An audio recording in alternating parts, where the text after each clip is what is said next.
Praise the Lord. கர்த்தர் நாமம் மகிமைப்படுவதாக. இந்த காலவேளையிலே ஒரு புதிய லோகோஸ் வார்த்தையின் மூலமாக எங்கள் சந்திப்பதை மிகுந்த மகிழ்ச்சி அடைகிறோம். கர்த்தர் தாம் இந்த நாளிலே நம்மோடு பேசுவாராக. கர்த்தர் கடந்த நாளெல்லாம் பாதுகாத்தவர். இந்த புதிய நாளிலே ஒரு புதிய லோகோஸ் வார்த்தையின் மூலமாய் கர்த்தர் நம்மோடு பேசிக் கொண்டிருக்கிறார். உங்களுக்காக இன்றைக்கு ஒரு வசனத்தை வாசித்து தெரிவிக்க விரும்புகிறேன். நீதிமொழிகளின் புஸ்தகம் 4ஆம் அதிகாரம் 23ஆம் வசனம். நீதிமொழிகள் 4:23 என்ன சொல்வது பார்க்கலாம்.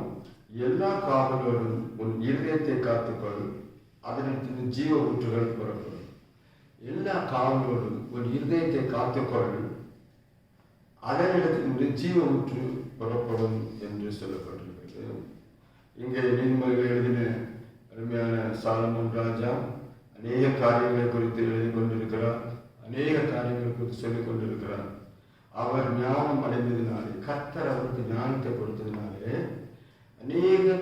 அநேக காரியங்களை ஆராய்ந்து அறிந்து அதனுடைய சென்று காரியங்களை சொல்கிறார். இந்த நாளிலும் இந்த கால வேளையில் அறிவானவர்களே, எல்லா காவலோடு அநேக ராஜாக்கள் காவல் காக்கிற ஒரு காரியம். நாம் அநேக காரியங்களுக்கு காவல் போடுகிறோம். வீட்டுக்கு காவல் போடுகிறோம், நம்முடைய பொருட்களுக்கு காவல் போடுகிறோம், நம்முடைய சொத்துக்கு காவல் போடுகிறோம், ஈவன் நம்முடைய மொபைல் ஃபோனுக்கு காவல் போடுகிறோம். பாஸ்வேர்டு போட்டு லாக் பண்ணுறோம், லாக் பண்ணி வச்சிடறோம். நிறைய காவல் பண்ணுறோம். பணத்துக்கு காவல் போட்டு அப்படியே ஒரு பெரிய இரும்பு பெட்டிக்குள்ளே வச்சு அந்த நாட்களில் திண்டுக்கல் போட்டு ரொம்ப ஸ்ட்ராங்காக காவல் பண்ணுறோம். எல்லாத்துக்கும் காவலை போடுவோம். ஆனால் இங்கே என்ன சொல்றது, எல்லா காவலோடும், நீ செய்கிற எல்லா காவலோடும் உன் இருதயத்துக்கு ஒரு போட்டு காவல் செய் என்று சொல்லி இங்கே சொல்லப்படுது. அப்போ இருதயத்துக்கு ஏன் அப்படி செய்ய வேண்டும் என்று சொல்லி நம்ம சில காரியங்களை பார்த்தாக வேண்டும். இன்றைக்கு நம்ம எல்லாத்தையும் காத்துக்கிறோம். ஒரு இடம் வாங்கின உடனே வேலி போட்டுருவோம். அதில் போட்டு ஒரு போர்டு போடுவோம், இது உடைய இடம், இந்த இடத்துல யாரும் அத்துமீறக்கூடாது, அத்துமீறினால் தண்டிக்கப்படுவீர்கள். அதுக்கு ஒரு பாதுகாப்பு. அப்போ காவல் பாதுகாப்பு எல்லாத்துக்கும் போடப்பட்டிருக்கிறது. போட்டுக்கொண்டே தான் இருக்கணும். மனுஷன் எல்லாத்தையும் பாதுகாக்கிறான், எல்லாத்தையும் காவல் போடுகிறான். ஒரு கிணறு ஓடுனா அதுக்கு பாதுகாப்பு, ஒரு போர்டு போட்டால் அதுக்கு பாதுகாப்பு. பாதுகாப்பு இல்லாமல் காவல் போடாத ஒன்றும் இல்லை. அதையும் பெரிய பாதுகாப்பு. ஒரு முக்கியமான ஆள் வந்துட்டு அவங்களுக்கு டபுள் மடங்கு பாதுகாப்பு, பயங்கரமான பாதுகாப்பு சொல்லி பாதுகாப்பு, காவல் போடுறது. பாதுகாப்பு என்பது என்ன? காவல் போட்டுக்கொண்டே இருப்பாங்க. ஆனால் இங்கே சாலமோன் சொல்லும்போது, நீ எல்லாத்துக்கும் காவல் போட்டாலும் ஒரு இருதயத்தை நீ காத்துக்கொண்டு சொல்லி. இருதயம் அவ்வளவு முக்கியமானது. நீ எல்லாத்தையும் பாதுகாத்து உன் இருதயத்தை கோட்டை விட்டுட்டேன்னா ஒன்றும் யூஸ் இல்லை. இந்த காலங்களில் அருமையானவர்களே, நாம் ஆசீர்வாதத்தை பெற முடியாதபடி இருக்கிற காரணம் என்ன? நம்ம எல்லாத்தையும் காத்துக்கொள்வது. பாருங்க, காத்துக்கொள்ளாத எந்த எதுவுமே பேக்கில் போட்டு பர்ஸை வச்சு அதை பாதுகாத்துக் கொள்ளுகிறோம். நிறைய லாக்கர் போடுகிறோம், நிறைய பூட்டுகள் போடுகிறோம், நிறைய காரியங்கள் போட்டு காவல் செய்கிறோம். இந்த காவல் செய்கிறதுல பாருங்க, ஆண்டவர் கூட சொன்னார். ஆண்டவர் ஆதாமை அந்த தோட்டத்தில் வச்சுட்டு உருவாக்கி வச்சுட்டு அவனுக்கு ஒரு கட்டளை கொடுத்தார், அவனுக்கு ஒரு ஒர்க்கு கொடுத்தார். என்ன தெரியுமா? நீ பண்படுத்தவும் காக்கவும் என்று சொல்லப்பட்டிருக்கு. பண்படுத்தவும் காக்கணும். ஏன்னா நீதத்தோட்டத்தில் ஏன் காக்கணும் அப்படின்னு நினைக்கலாம். யாரும் அப்போ அவங்க ஆதாமியவாங்கன்னா ஃபர்ஸ்ட் இருக்கிறாங்க, அவங்களுக்கு எதுக்கு காவல், யார் இருக்கா? அப்போ அவங்க ஒரு அண்டர்ஸ்டாண்டிங் ஒன்று வருது. இதுக்கு முன்னாடி ஒரு மனுஷன் ஒருத்தன் உருவாக்கியிருக்காரு. மனுஷன் கிடையாது, ஒரு உருவாக்கப்பட்டிருக்கிறான். அவன் டிஸ்டர்பாக உள்ள வரும். அவன் வராதபடிக்கு நீ பாதுகாப்பை கொடுக்க வேண்டும் என்று அது சொல்லப்பட்டிருக்கு. அப்போ இந்த நாளிலே என்னுடைய காவல் செய்வதில் பாருங்க, நம்ம எல்லாத்தையும் காத்து கொண்டிருக்கிறோம். எல்லா காவலுக்கு மேலே முக்கியமான காவல் நம் இருதயத்தை காவல். இருதயம் வெரி இம்பார்ட்டன்ட் ஒரு காரியம். இன்னைக்கு நம்ம இருதயத்தை பாதுகாக்கிறதுனாலே நாம் வாழ்க்கையில் அநேக காரியங்களிலே நாம் ஆசீர்வாதத்தை இழந்து போகிறோம்.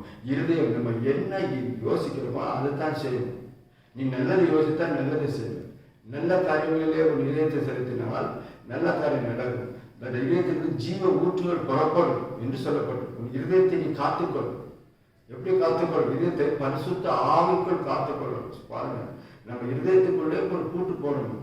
எந்த கண்டதும் கடியதும் தேவையில்லாதது, உலகத்தின் ஆசை பாசங்கள், உலகத்தில் இருக்கிறதான பாவங்கள், உலகத்தில் மற்றவர்களை கெடுக்கிற எண்ணங்கள், சிந்தனைகள் எல்லாமே இருக்கிறதா இருதயத்திலிருந்து புறப்படுவது. இது இருதயத்தை பற்றி சொல்லப்படுவது மகா திருக்குள்ளது என்று சொல்லப்படுகிறது. மகா திருக்குள்ளது, கேடு உள்ளது. இந்த இதயத்திலிருந்து தான் அநேக பாவங்கள் புறப்படுகிறது, சிந்தனைகள் புறப்படுகிறது. அந்த சிந்தனைகள் செயலால் மாறுகிறது. திட்டம் போடுகிறான், சோதரம் எல்லாம் எங்கே இருந்து வருதுன்னா இந்த இதயத்துக்கு ஒரு நல்ல பூட்டு போடணும்னு சொல்லுவேன். இந்த நாட்கள் அருமையானவே இந்த கால வேளையிலேயோ கர்த்தரோடு உங்கள் இதயத்தை காவல் செய்யும்படி சொல்லுங்க. உங்கள் இருதயம் எங்கே இருக்கிறது? உங்கள் பொக்கிஷம் எங்கே இருக்கோ அங்கே உங்கள் இருதயம் இருக்கும் என்று சொல்லப்படுது. இருதயம் எப்போ பார்த்தாலும் பின்னாடி பாருங்க, நமக்கு நிறைய சொத்து வசதிகளாக இருக்குமானால் அந்த இருதயம் அதுக்கு பின்னாடி தான் இருக்கும். ஐயோ அது என்னாச்சோ, இது என்னாச்சோ, அது எப்படி இருக்கோ, அந்த நிலம் என்னாச்சோ, அந்த வீடு என்னாச்சோ, இப்படியே இருக்கு. அப்ப இருதயம் பாருங்க அடித்து கொண்டே இருக்கும். சில காரியங்கள், உலகத்தின் காரியங்களை அடித்து ஐயோ அது இப்படியாச்சு சொல்லி பயந்து கொண்டு இருக்கும். அந்த இருதயத்தை நம்ம பாதுகாத்துக் கொள்ளணும். அந்த இதயத்தில் தேவையில்லாத குப்பைகள்லாம் உள்ள போகணும். இன்னைக்கு அநேக குப்பைகள்லாம் நிரப்பப்பட்ட இதயத்தினால்தான் இந்த போல இந்த சமுதாயத்தில் பாவங்களும் கஷ்டங்களும் பிரச்சனைகளும் வேதனைகளும் கொலைகளும் வெறிகளும் இருக்கு. பாருங்க, உங்க இருதயம் சுத்தமாக இருப்பாங்க. எல்லாம் எப்ப பார்த்தாலும் தப்பாக தான் நினைப்பாங்க. யாரை பாருங்க, திருடன் திருட்டு பத்தியே தான் இருப்பான், திருடத்தை பத்தியே தான் யோசிப்பான். அவன் என்ன டியூட்டி பண்ண அதை பத்தியே யோசிப்பான். போலீஸ்காரங்கெல்லாம் யாரை பார்த்தாலும் திருடன் பார்க்கறது போலே பார்ப்பாங்க. ஏன் தெரியுமா? அவங்களுடைய அந்த மாதிரி டியூட்டி எப்படி அதை தான் பார்ப்பான். திருட்டு பாருங்க பாருங்க. வாத்தியார் பார்த்தாருன்னா இவன் நல்லா படிப்பானா, ஞானத்தை பற்றியே பார்ப்பான். ஒவ்வொரு ஆள் டிபார்ட்மெண்ட் மெக்கானிக்கல் அந்த ஒரு பைக் மெக்கானிக்கல் பைக்கையே பார்ப்பான். பைக் எப்படி இருக்குது, நல்லா இருக்கா, கண்டிஷனாக இருக்கா, பைக் என்ன பிரச்சனை பார்ப்பான். பார்த்தோடனே கண்டுபிடிச்சிருக்கோம். ஒவ்வொரு டிபார்ட்மெண்ட் அப்படி தான். அப்போ இருதயம் தான் எல்லாத்துக்கும் காரணம். இந்த இருதயத்தில் சுத்தமானாய் மாற வேண்டும் என்று கர்த்தர் காவல் செய்யும். இதயத்தில் தேவையில்லாத பாருங்க, தேவையில்லாத பாவங்கள், குறைகள் பாருங்க, கசப்புகள், வைராக்கியங்கள், கோபங்கள், சண்டைகள், மாமிசத்தின் எல்லா கிரியைகளும் இதயத்திலிருந்து தான் ஆரம்பிக்கணும். அதனாலதான் இந்த இதயத்தை நீங்கள் காவல் செய்யுங்கள் கர்த்தர் சொன்ன காலங்களிலே கர்த்தர் உங்களை பார்த்து கேட்கிறவங்க இதயம் எப்படி இருக்குது, காவல் போட்டிருக்கீங்களா? உலகமெல்லாம் போட்டிருக்கியே, உன் இதயத்துக்கு என்ன போட்டிருக்கிற? அதெல்லாம் முக்கியம் கிடையாது. எல்லாம் மாறி போயிடும். உலகத்துல போட்டிருக்கிறதெல்லாம் யூஸும் இல்லை. உன் இருதயம் நீ காவல் பண்ணாவிட்டால் அந்த இருதயம் ஒரு நாள் உன்னை ஏமாற்றி, உன்னை இழக்க செய்யும். உன்னுடைய பரிசுத்த வாழ்க்கை, உன்னுடைய ஆண்டவருக்கு பிரியமான வாழ்க்கை இல்லாதபடிக்கு அந்த இருதயம் உன்னை தூரமாய் கொண்டு போகும். சாலமோன் அப்படித்தான் தூரமாய் போனான். சாலமோனுடைய பின்மாற்றமான வாழ்க்கைக்கு அவனுக்கு காரணம் இருதயம் எல்லாரையும் நேசிக்கிறது. பாருங்க, அந்த இருதயம் தூரமாய் போனது. அது மாத்திரம் இருதயம் அவன் மனைவியின் பேச்சை கேட்க ஆரம்பித்தது, மனைவியின் விருப்பத்தை செய்ய ஆரம்பித்தது. அவன் இதயத்துக்கு அவன் காவல் போடவில்லை. அதனால சொல்றான், இதயத்தை காத்துக்குங்க, இல்லைன்னா என்ன போல மாறிடுவீங்க. சோத்திரம். இதயத்தை காவல் செய்யாமல் போனான்.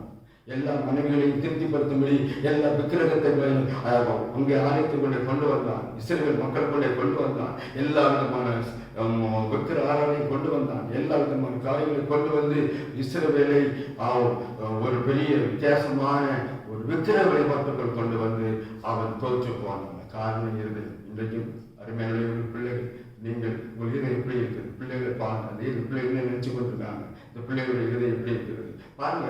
நல்ல மனுஷன் நல்ல இதயத்திலிருந்து நல்ல வழி எடுத்து கொடுக்கிறான்.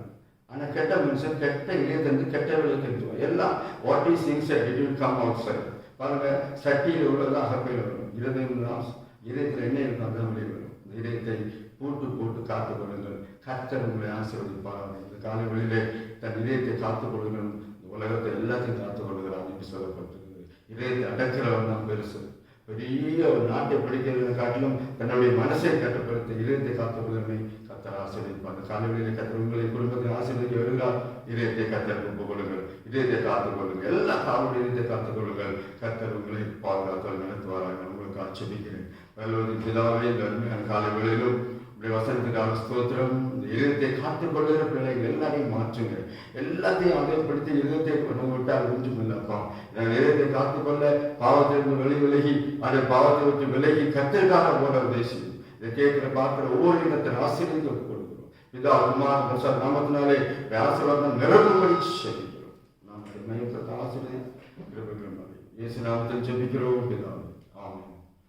கர்த்தர் உங்களை ஆசீர்வதிப்பாராக. இந்த புதிய நாளிலே காலைகளிலே இதயத்தை எல்லா காவலோடும் இதயத்தை காத்துக் கொள்ளுங்கள். அதற்கு ஜீவ ஊற்றுகள் பறக்கணும், பெரிய ஆசீர்வாதம் வரும்.